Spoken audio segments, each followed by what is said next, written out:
తన భూమి కబ్జాకు గురైందంటూ సాక్షాత్తు దేశ సరిహద్దుల్లో రక్షణగా నిలిచేటువంటి ఒక జవాను పోరాడుతున్నారు.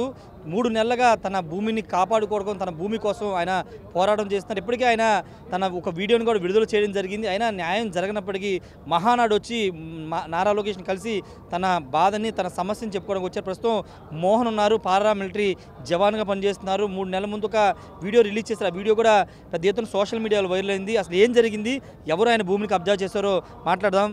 మీరు జవాన్గా దేశ సరిహద్దుల్లో దేశం కోసం మీ ప్రాణాలు తెగించి పోరాడుతూ ఉంటారు. అలాంటి మీ భూమిని ఎవరు కబ్జా చేశారు, ఏం జరిగింది? అన్న కబ్జా చేసిన వాళ్ళు మా గ్రామస్తులే అన్న. అయితే ఇది గత ప్రభుత్వం నుంచి జరుగుతుంది. వాళ్ళు గత ప్రభుత్వంలో కత్తులు ఎత్తుకొని దాడులు చేసి అలా ఎన్నో ఉద్రిక్తకు కూడా తీసుకెళ్లారు అన్నమాట. ఆడవాళ్ళని అసభ్యంగా తిడుతూ కత్తులు ఎత్తుకొని నరికేస్తాను బెదిరించి అలా కూడా చేశారు. అయితే ఆ టైంలో మేమేం చేయలేకపోయాము. ఈ ప్రభుత్వం వచ్చిన తర్వాత కూడా వాళ్ళు కొంతమంది నాయకుల్ని మేనేజ్ చేసుకుంటూ ఊర్లో ఉన్న పట్టా భూములను మరియు చెరువులను అలాగే ప్రభుత్వ భూములను కూడా చాలా వరకు ఆక్రమించుకున్నారు. అయితే మా భూమిని రీసెంట్గా మా ఇంటి దగ్గర ఉన్న సెరికల్చర్ షెడ్ ఉందన్న. ఆ షెడ్ పక్కలో ఉన్నటువంటి ఒక పందిరి వేసుకొని ఉండేటోళ్ళం పట్టుపురుగులకి నీడగా. సో దాన్ని కూడా ఏమాత్రం సెటిల్మెంట్ ల్యాండ్ అని కూడా అసలు లెక్క చేయకుండా ఎంఆర్ఓ మేడం గారు వచ్చి డైరెక్ట్గా మాకు నోటీస్ కూడా ఇవ్వకుండా ఇలా దొబ్బేశారు. దొబ్బేసిన తర్వాత మేము కలెక్టర్ గారిని కూడా ఆశ్రయించాం. 11వ తేదీ 11వ నెల 2024 కలెక్టర్ గారు, మేడం మీరు చేసిన తప్పు ఏదైతే ఇలా సెటిల్మెంట్ ల్యాండ్లోకి వెళ్ళి దౌర్జన్యంగా ఇలా దొబ్బకూడదు, సో వెళ్ళి ఎలా ఉండింది అలా నిర్మించమని చెప్పారు. అయితే ఇప్పటికి దగ్గర 6 నెలలు అవుతుంది, ఇప్పటి వరకు కూడా పూర్తిగా నిర్మించి ఇవ్వలేదన్న. ఇదిగో వస్తాం అదిగో వస్తాం అనడం, అలా కాలక్షేపం చేస్తూ గడిపేస్తున్నారన్న. సో అందుకనేసి నాకు చాలా బాధ వేసి నేను కోర్టుకి వెళ్ళాను. సో కోర్టు నుంచి ఆర్డర్స్ వచ్చిన తర్వాత కూడా అప్పుడు కొలవడానికి వస్తే కూడా అప్పుడు కొలవనివ్వలేదు ఆపోజిట్ వాళ్ళు. అలాంటి వాళ్ళ దగ్గర డాక్యుమెంట్స్ ఉన్నాయంటే అవి కూడా లేవు. సో నేను ఇంకా నాకు ల్యాండ్ ఎవరి పేరు మీద ఉంది? ఇది మీ తండ్రి వారసత్వంగా వచ్చేస్తా ఏంటది? లేదు, ఇది వారసత్వంగా వస్తున్న భూమి అన్న. మా తాతకి 57 సెంట్ల భూమి ఉంది. దాన్ని మా నాన్న వాళ్ళు అన్నదమ్ములు ముగ్గురు మా ముగ్గురు పంచుకున్నారు అంతే అన్న. ఇది వారసత్వంగా వస్తున్న భూమి. సో కోర్టు నుంచి కూడా మాకు న్యాయం జరగకపోవడంతో నేను ఒక వీడియో రిలీజ్ చేశాను. అప్పుడు యాక్చువల్గా అప్పుడు నేను ఇంటికి రావాలని లీవ్కి అప్లై చేశాను.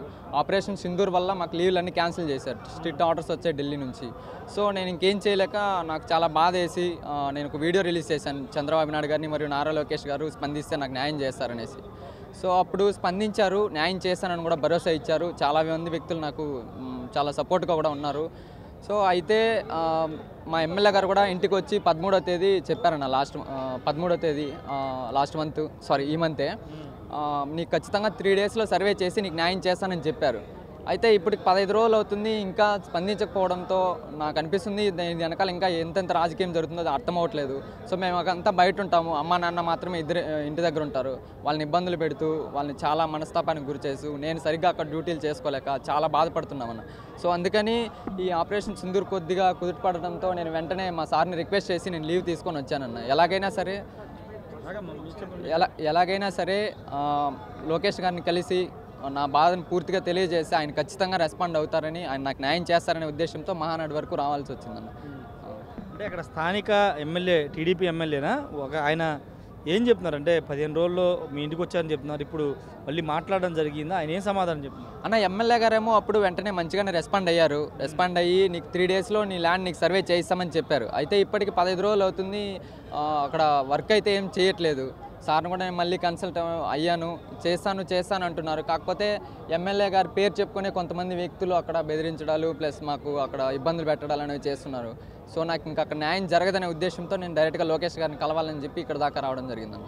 ఇప్పుడు ఎక్కడ మీరు ఏ రాష్ట్రంలో సరిహద్దులో డ్యూటీ చేస్తున్నారు అన్న? నేను యాక్చువల్గా మణిపూర్లో ఉండేటోళ్ళం. మణిపూర్లో మీకు తెలిసిందే గతం ఒక 2 ఇయర్స్ నుంచి అక్కడ బాగా ఉద్రిక్త అల్లర్లు జరుగుతున్నాయి. సో అక్కడ ఉండేటోళ్ళము. ఈ సింధూర్కి ఒక 20 డేస్ ముందు మేము అస్సాంకి వచ్చామన్న. కొద్దిగా లా అండ్ ఆర్డర్ ప్రాబ్లం ఉండడంతో అక్కడికి వచ్చాము.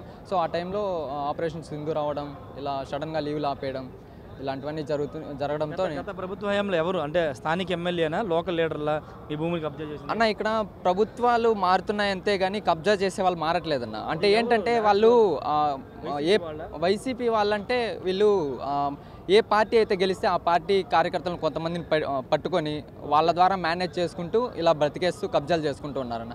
ఇక్కడ నేను ఏ పార్టీని ఉద్దేశించి విమర్శించట్లేదన్న. ఎవరైతే కబ్జాలు చేస్తున్నారో వాళ్ళని దయచేసి ఇరు పార్టీలు కూడా ఏ పార్టీ గెలిస్తే ఆ పార్టీలకు మారుతున్నారు కాబట్టి గమనించి అలాంటి వాళ్ళకి ఖచ్చితంగా ఆశ్రయం ఇవ్వకూడదు. ఎందుకంటే సామాన్య ప్రజల్ని మాలాంటి వాళ్ళని చాలా ఇబ్బందులు పెడుతున్నారు వాళ్ళు. కాబట్టి దయచేసి నేను ప్రభుత్వాన్ని కూడా కోరేది ఒకటే అన్న, ఎవరైతే కబ్జాలు చేస్తున్నారో వాళ్ళు ఏం చేస్తున్నారంటే తెలివిగా ఏ ప్రభుత్వం గెలిస్తే దాంట్లోకి వెళ్ళిపోతున్నారు. సో అది గమనించి వాళ్ళని దూరం పెట్టి ప్రజలకి మాలాంటి వాళ్ళకి న్యాయం చేయాలని పదే కోరుకుంటున్నాను. అంటే ఒక దేశ సరిహద్దులో పనిచేసే సైనికుడి భూమికి రక్షణ లేకపోతే సామాన్యుల పరిస్థితి ఏంటి అసలు? అది ఇంకా మీరే చెప్పాలన్న. ఎందుకంటే దేశ సరిహద్దుల్లో ఉన్న మాకే నేను ఎన్ని రోజుల నుంచి పోరాడుతున్నా అంటే నా భూమిని కనీసం నాకు ఫేవర్ అవసరం లేదు, నాకు జస్ట్ నాకు సర్వే చేయమని అడుగుతున్నాను అన్న. నాకు సర్వేనే చేయించనివ్వట్లేదు. సరే సర్వే చేయకపోతే పోనీ, నా షెడ్ పక్కలో ఉన్నటువంటి పందిరిని దొబ్బేశారు దౌర్జన్యంగా. కలెక్టర్ గారు స్వయంగా దాన్ని ఎలా ఉన్నది అలా నిర్మించమని చెప్పారు. అయితే ఇప్పటి వరకు సరైన చర్యలు తీసుకోలేదు. ఇంకా చేసేదేం లేక నారా లోకేష్ గారిని కలిస్తే కానీ నాకు న్యాయం జరగదని ఇక్కడి వరకు రావాల్సి వచ్చింది. మరి కలిసే ప్రయత్నం చేస్తున్నారా? నాకు ఖచ్చితంగా చేస్తున్నాను. చాలా వరకు ప్రయత్నాలు చేస్తున్నాను. మేడం గారు కూడా నాకు భరోసా ఇచ్చారు ఖచ్చితంగా కల్పిస్తానని చెప్పి. సో నేను కలిసే వెళ్తానన్న ఖచ్చితంగా. ఎంత లేట్ అయినా పర్లేదు, సార్ని కలిసి నా సమస్యని చెప్పుకొని వెళ్తాను. ఖచ్చితంగా నిజంగా అత్యంత బాధాకరం. దేశ సరిహద్దులో పనిచేసే ఒక పారామిలిటరీ జవాన్ తన భూమిని కాపాడుకోవడం కోసం కలెక్టర్ చుట్టూ ప్రభుత్వాల చుట్టూ తిరుగుతున్నారు.